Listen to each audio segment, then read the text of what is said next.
Brent Thomas from Queensland, and I think the other car, no, I was going to say it was Adrian Marr, he's on the front straight there. Not too sure who that other car is on their side. We're in launch position to go take off.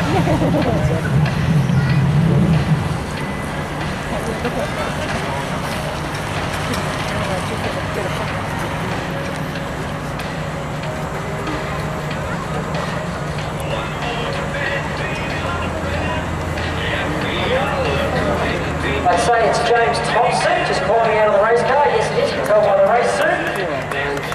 James out of the dark. Very well blown out of his car. James is not happy. Never is when he gets caught up in someone else's accident. You say that with respect.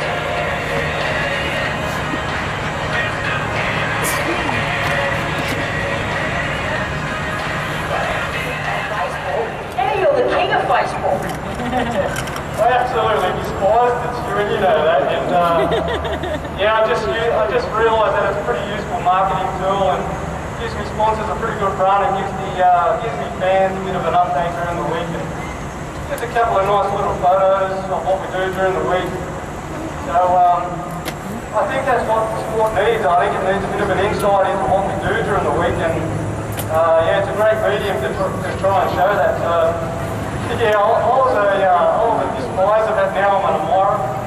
Now the other thing is, mate, just as we're talking here, I can't believe how bright it is sitting in this cockpit. Like, not that I'm sitting down here, but this orange front, it is bright. Does it make you see a little bit easier or harder? Like even the front wing, that's bright orange, the top wing's bright orange underneath as well. It's like you've got lights in here, dude. Yeah, my light's pretty focused.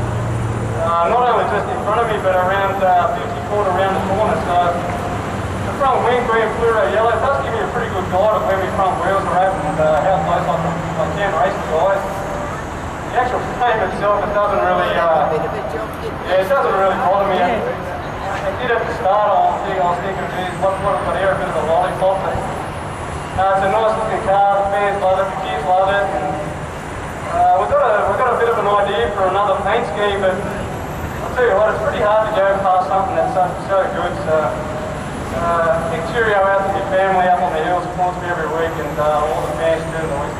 Good chat, GDC. Wish you all the best for these next 7 laps. Just still getting the Brent Thomas and Ronnie Balboa cars untangled. We'll just shoot over here to Warren Ferguson, running in the top 3 or 4. Warren, mate, you over the Christmas period, you guys have had a real good race car. Obviously, you damaged one. This is a brand new Maxim that you had to put together over that Christmas period as well. But I tell you what, your brother-in-law, Dwayne, and the rest of the crew, they've got this new buggy going. Yeah, they have. They've been doing a great job. You know, we were pretty quick there through the beginning of the year, and we got into a bit of trouble in other people's wrecks and had to put a new car together, and which is a real stretch for a budget team like us. But tonight we've got some extra help on board helping us, and my brother-in-law Dwayne and my sister and my parents, you know, they're right there, Anthony and Max, you know, those guys really pitch in and make this thing work. And you know, it's probably, I'd love to say it's the car or whatever, but it's probably me this year. I finally got my act together and sat up in the seat and drove the damn thing. Does that come back to fitness-wise or mind-wise? I think it's your mind. You know, I love to go racing, but for a few years now we just haven't had a budget to do it properly, and well, we try to do a professional job of it. At the end of the day, no substitute for cubic dollars. So this year, sponsors have been kind to us: Group Wheels, Deco Glaze, Link, and GM Poles.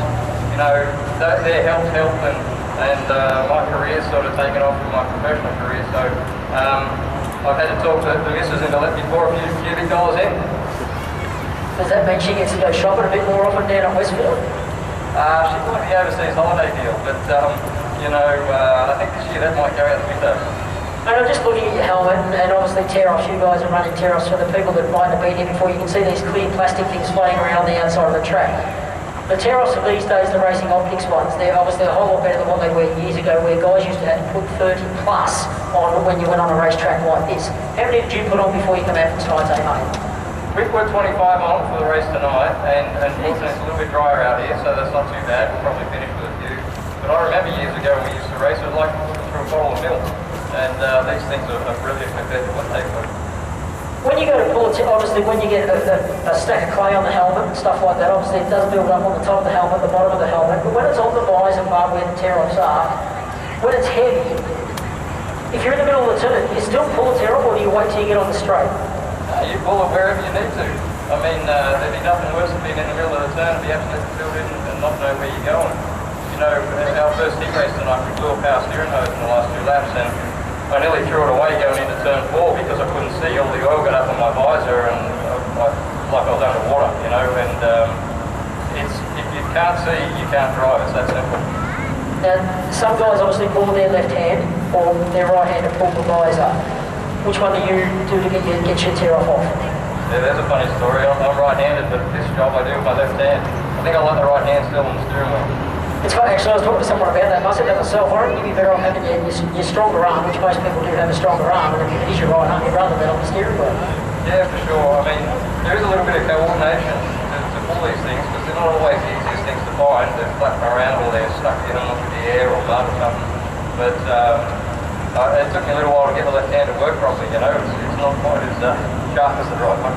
Now the other thing is, mate, obviously we'll just go through some different things in the cockpit here, and the reason I want to do this, obviously we're talking about a tear-off and do that, but there's not much you can do to these race cars when you're out there racing, but there's one thing you can do, not so much at speed, but when you're rolling around, you've got this gear lever here for the hydraulic wing, which we can move backwards and forwards. How often would you touch that? It really depends on the surface, you know, but I would say I'd use some of it in just about every race tonight. Hot laps we were cranking it back, and then as the track got tighter we didn't play with it as much, but in the feature now, you know, we've come back with the wing a fair bit, and I probably need to go a little bit more in some places on the track, so yeah, you can get yourself into trouble with it. It's not a fix everything tool. It's one tool that if you go too far, you can't turn the car basically.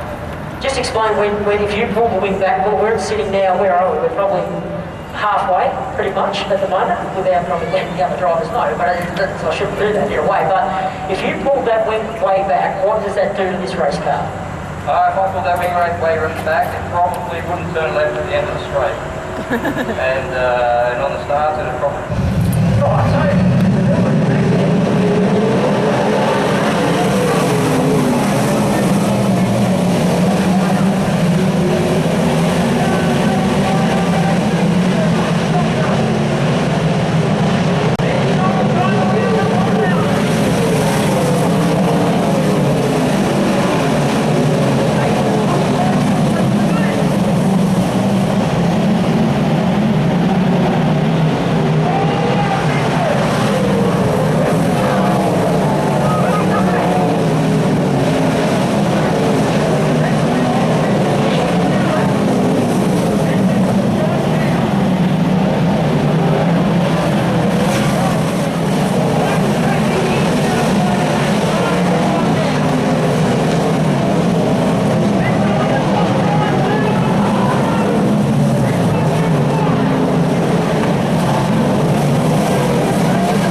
going to climb up onto the back of the chassis, do a little bit of a wing dance. We'll do presentations over here on the podium.